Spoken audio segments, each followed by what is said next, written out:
Okay, so here's how to replace the battery on an A1278 MacBook Pro. So release this battery connector, and there's two screws, one here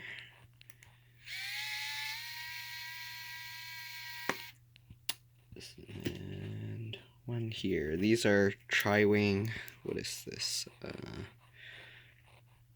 2.0 tri-wing screwdriver. Yep, so two screws, pretty simple. That piece out, and you just pull up on that, slide that out, get the other battery, slide that in, down, get the battery connector lined up, push it back down, and put the two screws back in. And that one.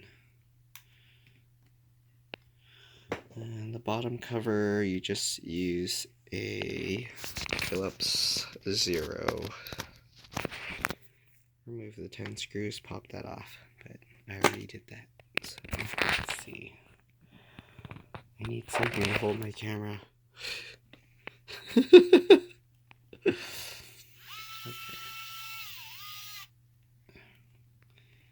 Come on, go in. Actually, you get the point.